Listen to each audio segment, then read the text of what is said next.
एक छोटी सी नदी में 3 मछलियां रहती थी। प्रत्येक मछली एक अलग रंग की थी, लाल, नीली और पीली। फिर भी ये तीनों मछलियां एक दूसरे के साथ मिलजुल कर रहती थी। एक दिन नीली मछली किनारे के पास तैर रही थी और उसने मछुआरों की बात सुनी। एक मछुआरा दूसरे को कह रहा था कि यह नदी में मछली पकड़ने का समय आ गया है। नदी की मछलियां यहाँ बहुत भोजन के लिए तैरती होंगी। चलो कल मछली पकड़ने चलते हैं। चिंतित नीली मछली अपने अन्य 2 दोस्तों के लिए जितनी जल्दी हो सके तैर गई। उनके पास पहुंचकर उसने उन्हें कहा, सुनो सुनो, मैंने अभी अभी मछुआरे को बात करते हुए सुना है। वे कल इस नदी में मछली पकड़ने की योजना बना रहे हैं।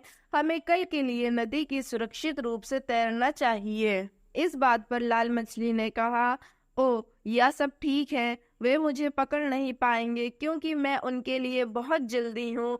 इसके अलावा हमारे पास वह सब खाना है जो हमें यहाँ चाहिए। लाल मछली की बात सुनकर नीली मछली ने कहा, लेकिन हमें सिर्फ एक दिन के लिए यहाँ से कहीं सुरक्षित जगह पर चले जाना चाहिए।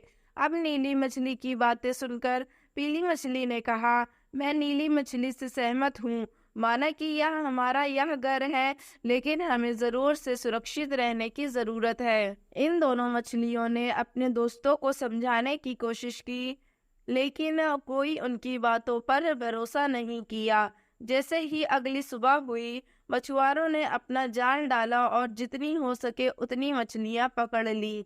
इनमें से कुछ हरे थे, कुछ नारंगी थे, कुछ सफेद थे, कुछ बहुरंगी थे और उनमें से एक लाल मछली भी थी।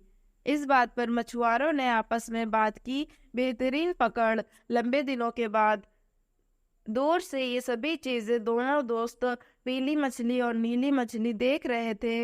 उन्हें इस बात पर काफी दुख भी था कि उनके दोस्त को लाल मछली को भी मछुआरों ने अपने जाल में पकड़ लिया है। सीख। इस कहानी से हमें यह सीख मिलती है कि जब कोई आपको किसी समस्या के बारे में चेतावनी देता है, तब ऐसे में उनकी बातों को समझदारी से सुनना और उसके ऊपर कार्य करना महत्वपूर्ण होता है। रोकथाम इलाज से बेहतर है।